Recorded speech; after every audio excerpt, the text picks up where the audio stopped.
বাপ, চিনা দরকার ছিল যাকে, চিনলেন না তাকে।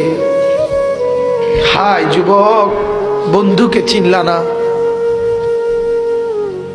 দুশ্মনকেই বন্ধু বানাইলা, দুশ্মনকেই বন্ধু বানাইলা।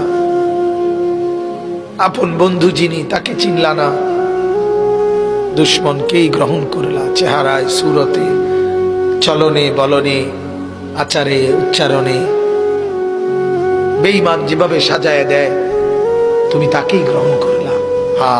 নবী পাক সাল্লাল্লাহু আলাইহি ওয়াসাল্লাম নফল নামাজে এত লম্বা সেজদা করতেন। আম্মা জান আয়েশা রাদিয়াল্লাহু তাআলা আনহা বলেন, মাঝে মাঝে মনে হতো নবী ইন্তেকাল করলেন কিনা, মারা গেলেন কিনা। এজন্য আমি নবীর পায়ের পিছনে তালুর মধ্যে এভাবে আঙ্গুল দিয়ে চাইতাম, মানে রেক দিয়ে বসাইতাম আর কি, যে জীবিত কিনা। এত লম্বা সেজদা দিতেন। বাজান, হযরতে সাহাবায়ে কেরাম বলেন, নবীজি সেজদা দিতেন এত লম্বা আর কামতেন। নাসমাউ লাহু আজিরান কা আজিরিল মিরজাল। সাহাবীরা বলেন, চুলার মধ্যে, ডেকচির মধ্যে পানি বসাইলে পানি যখন উতরাইয়া ডকডক করে, গরম পানি ডকডক করে না, এরকম ডগবগে আওয়াজ যেভাবে করে, আল্লাহর নবীর কলিজার কলবের ভিতর থেকে আমরা কান্নার এরকম ডগডগে আওয়াজ শুনতাম। সেজদার কান্না। আল্লাহর নবী এভাবে কাঁদতেন, নবী এভাবে কাঁদতেন। আম্মা জান আয়েশা বলেন, একদিন রাত্রিবেলা নামাজে দাঁড়াইছে, তাহাজ্জুদে এক রাকাতে মাত্র দাঁড়াইছে নবীজি। আয়েশা রাদিয়াল্লাহু তাআলা আনহা বলেন, আর সেজদাও করে নাই, আর রুকুও দেয় নাই। বেলালের আজান পর্যন্ত, ফজরের আগ মুহূর্ত, এ দাঁড়ানো থাইকেই কোরআনের একটা আয়াত পড়ছে আর কাঁদছে, আর কাঁদছে, আর কাঁদছে।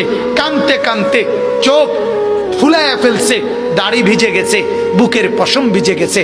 আম্মা জান আয়েশা বলে, তাওয়াররামাত কাদামাহু, দুইটা পাও ফুলে ফুলে গেছে। এরপরে আরো আশ্চর্য কথা শুনেন।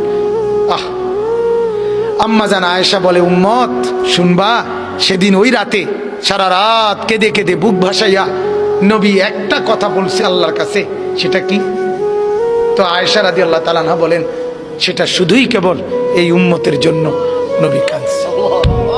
ইন তুআযযিবহুম ফাইন্নাহুম ইবাদুক ওয়া ইন তাগফির লাহুম ফাইন্নাকা আনতাল আজিজুল হাকীম। এটা কোরআনের আয়াত। আল্লাহর নবী কদ্দুর সারা রাত পড়ছে, আল্লাহরে বলছে, মাওলা আমার উম্মত, আপনি যদি গুনার কারণে আযাব দেন, আপনি দিতে পারবেন। আপনার, আমি বলার কিছু নাই, আপনার বান্দা, আপনি চাইলে যা ইচ্ছা তাই করতে পারেন, আযাব তো দিতে পারেন মাওলা। ওয়া ইন তাগফির লাহুম, নবী বলে, আল্লাহ যদি এই বন্ধুর দিকে তাকাইয়া যদি আমার গুনাহগার উম্মতকে মাফ করে দেন, ফাইন্নাকা আনতাল আজিজ, তাইলে তো আপনি এই ক্ষমতাও রাখেন, আপনাকে তো বলার কেউ নেই। আপনারে বাধা দিবে কে? আপনারে নিষেধ করবে কে?